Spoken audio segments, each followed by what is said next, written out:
Hey guys, I'm Jay Jackson, the Transformation Architect, if you didn't know. But today I'm going to talk to you guys about peace of mind.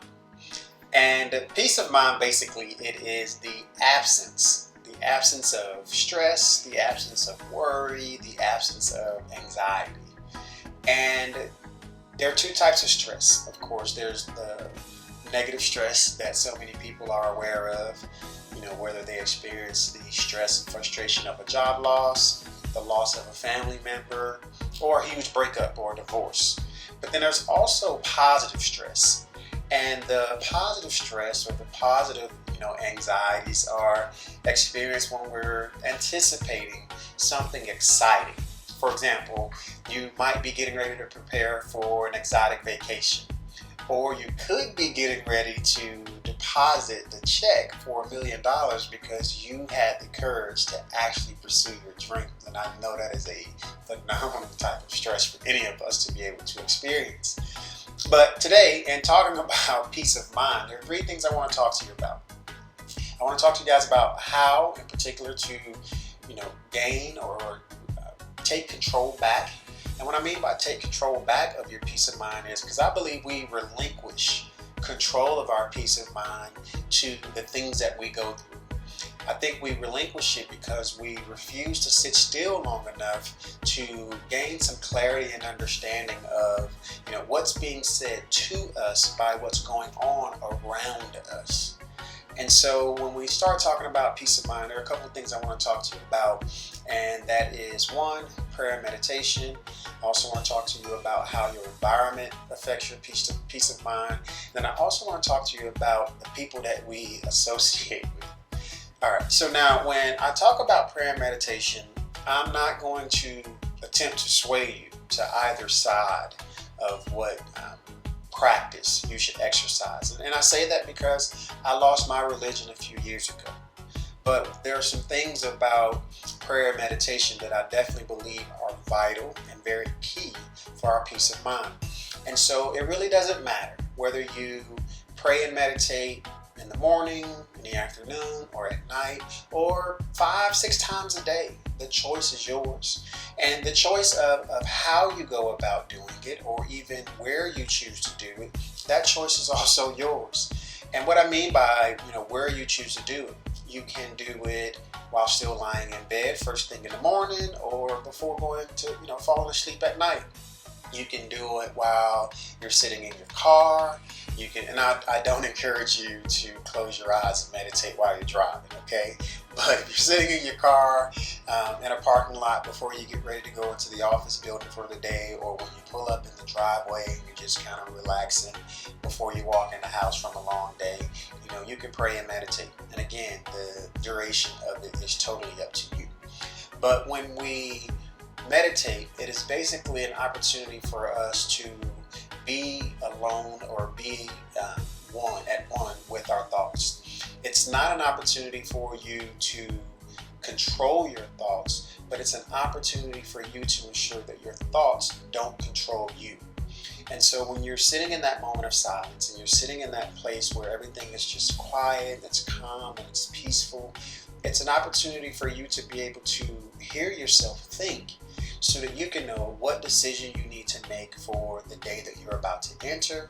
Or it's an opportunity for you to sit back and reflect on a day that you just went through, and that reflection period will help you better understand exactly whether or not you made the right decision on something, or if you could have done something different in whatever decision you made earlier that day. And then when we start talking about what decisions we have to make moving forward, we also have to make sure that we gain clarity and understanding for what decisions we're going to make, looking forward, whether it be for that day, for within a week, or within a month. It's an opportunity for you to make sense of what's being said to you. And then on the flip side, when we start talking about prayer is your opportunity to communicate. Your opportunity to communicate with the universe, your opportunity to communicate with your source, with your higher intelligence. And we can all tap into it.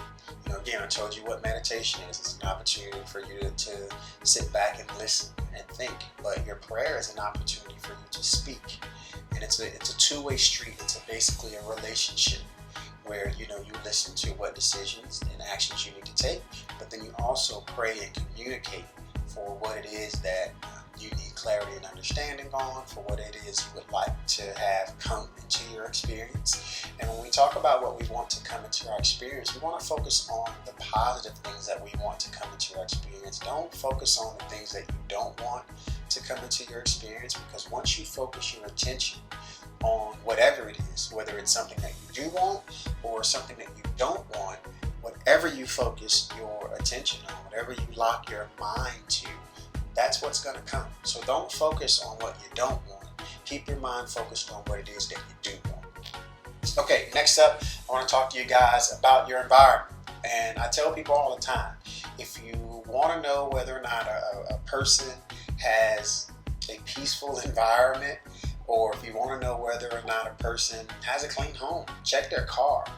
If a person has a dirty, junky car, chances are they have a dirty, junky home. And if they have a dirty, junky car or a dirty, junky home, then guess what? Chances are they have a dirty, junky life. And so I want you to make sure that your environment is not dirty and junky. This doesn't mean that you have to be military white glove inspection ready, although that would be nice. But what I mean by that is you want to make sure that your home and your vehicle is not full of clutter.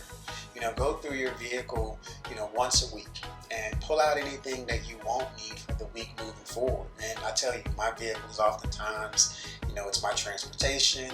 It's actually my university, because while I'm traveling, to and from places, I'm actually listening to these types of videos or other self-help type audio files, so that I can constantly be feeding my mind with the information that I need so that I'm successful.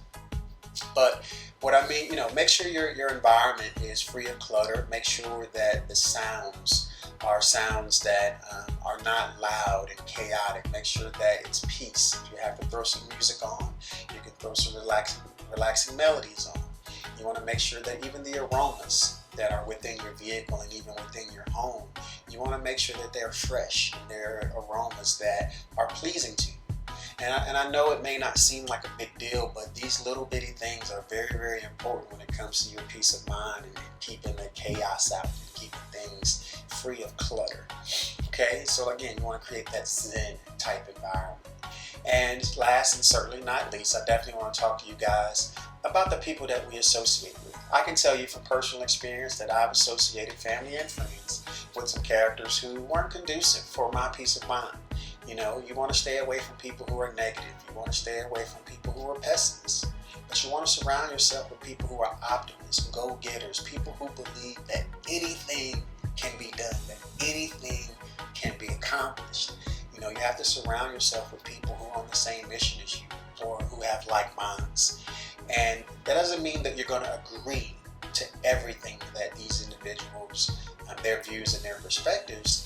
But at the same time, if you've got a common goal or a common mission or something in common that you're fighting against and you're fighting towards, that's being of like mind. That means your focus is on accomplishing that goal, and everybody understands that each and every decision is based on the success of the team, or the team ultimately reaching that particular goal.